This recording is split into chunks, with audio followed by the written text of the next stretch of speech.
అందరికీ నమస్తే, welcome to our channel. ఈ మధ్యకాలంలో ఎక్కడ చూసినా సరే వైజాగ్ పేరు మొత్తం మోగిపోతుంది. ఎందుకు అంటే గూగుల్ వచ్చినప్పటి నుంచి, గూగులే కాదు చాలా సంస్థలు, దిగ్గజ సంస్థలన్నీ కూడా మేము పెట్టుబడులు పెడతామని చెప్పేసి వైజాగ్ రావడం, అది బాగా ప్రాచుర్యం పొందడం. అలాగే నవంబర్ 14-15 తేదీలో జరగబోయే సిఏఏ సదస్సులో కూడా పెట్టుబడులకి రండి అని చెప్పేసి చాలా దేశాలకి ఇన్విటేషన్, చాలా సంస్థలకి ఇన్విటేషన్ ఇవ్వడం జరుగుతుంది నారా లోకేష్ గారు. ఇటువంటి తరుణంలో అంటే ఆంధ్రప్రదేశ్ని ఎలాగైనా సరే బాగా అభివృద్ధి పదంలోకి నడపాలనే తరుణంలో కూటమి ప్రభుత్వ నాయకులు ఇంతలా కష్టపడుతుంటే, ఇంత ప్రశాంతంగా ఉన్న వైజాగ్ని ఎలాగైనా సరే కల్లోలాలు సృష్టించాలి, వైజాగ్లో చిచ్చు పెట్టాలి అని చెప్పేసి వైసీపీ నాయకులు మళ్ళీ ప్లాన్ చేస్తున్నారు. ఎన్ని అంటే చేసిన ప్రతి పనికి కూడా ఇది కాదు, ఇది తప్పు అని చెప్పేసి ఎప్పుడూ వివాదిస్తూనే ఉంటారు. కానీ ఇప్పుడు ఏకంగా వైజాగ్లోనే చిచ్చులు పెట్టాలి, అది కూడా పార్టీ తరపునే చిచ్చులు పెట్టాలి అని చెప్పేసి ఈ వైసీపీ వాళ్ళ మైండ్ సెట్ ఇలా మారిపోయిందనమాట. అంటే మనం ఎన్ని వీడియోలు చేసుకున్నా సరే వాళ్ళ దౌర్జన్యం గురించి ఎక్కువ వస్తుంది. కానీ అంటే ఇలా చెప్పుకుంటూ పోతే ప్రజలు వీళ్ళు చేసింది గుర్తుపెట్టుకుంటారా, లేదంటే ఆరోపణలు గుర్తుపెట్టుకుంటారా? ప్రతి ఒక్కదానికి ఏదో ఒకలాగా ఆరోపణలు ఇస్తూనే ఉంటారు, తర్వాత వచ్చి నవ్వులపాలు అవుతుంటారు, అది వేరే విషయం. కాకపోతే ప్రతిసారి ఇలాగ మేము ఇది చేయలేదు, మేము ఇది చేయలేదని కూటమి ప్రభుత్వం చెప్పుకుంటూనే ఉంటే ఇంక వీళ్ళు పనిచేయడం ఇంకేముంటుంది? వీళ్ళు వచ్చింది ఎందుకు? ప్రజాసేవ కోసం. కానీ వాళ్ళు ఎవరో ఒక మాట అన్నారు కదా అని చెప్పేసి దాన్ని నిరూపించుకోవడానికి దానికి టైం సరిపోద్ది కదా.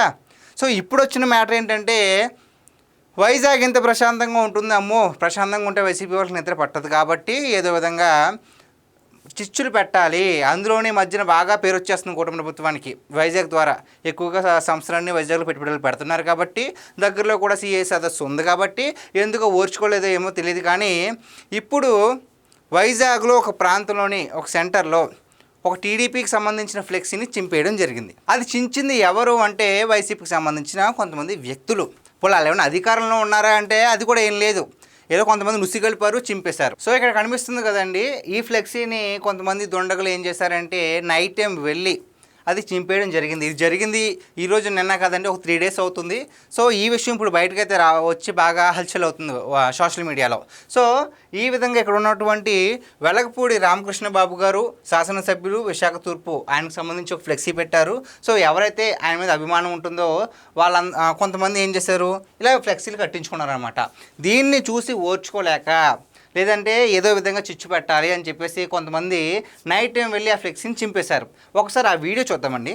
మీరు ఇక్కడ సరిగ్గా గమనిస్తే ఇక్కడ చూసారు కదా, ఇది ఫ్లెక్సీ అండి. ఇక్కడ కొంతమంది ఉన్నారు. సో వీడియో బాగా బ్లర్డ్గా ఉంది.